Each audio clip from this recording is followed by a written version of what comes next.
The Resource Center for Human Rights and Civil Education says political actors are to be blamed for the cases of violence, voter suppression, vote buying, and decline in voter turnout experienced in the just concluded 2023 general election. The executive director of the center, Ibrahim Zikirullahi, made the statement while addressing journalists at a press conference in Abuja on Wednesday. He lamented the cases of spiral attacks on the polling units and attempts to prevent eligible voters from exercising their franchise.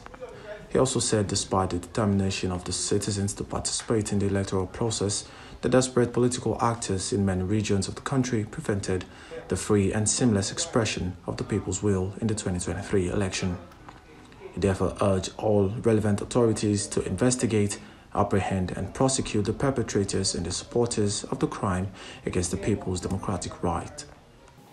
Citizens across the nation were hopeful that they would seize the opportunity provided by the ballots to elect leaders of their choice. Sadly, while citizens were determined to participate in the process, desperate political actors in many regions of the country prevented the free and seamless expression of the people's supreme will.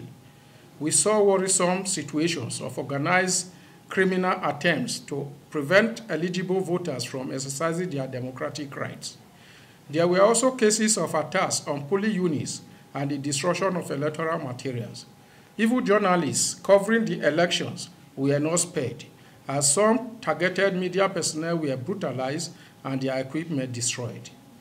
Speaking further, Zikirullahi mentioned the immeasurable suffering the Naira redesign and cashless policies have inflicted upon Nigerians, adding that the economic measures taken by the government have negatively impacted businesses and leaving many more Nigerians without jobs and livelihood opportunity. He therefore urged the government to implement human-faced policies that will alleviate the suffering of its citizens. Inflicting measurable sufferings on the Nigerian people in the name of the famous Naira redesign and cashless policy. It became impossible for Nigerians to access their own money for the first time in recent memories. Consequently, numerous businesses that were already operating in a hostile environment failed. Unfortunately, the businesses in the informal sector have been hit the hardest. The lack of cash meant that these businesses were entirely wiped out, leaving many more Nigerians without jobs and livelihood opportunities.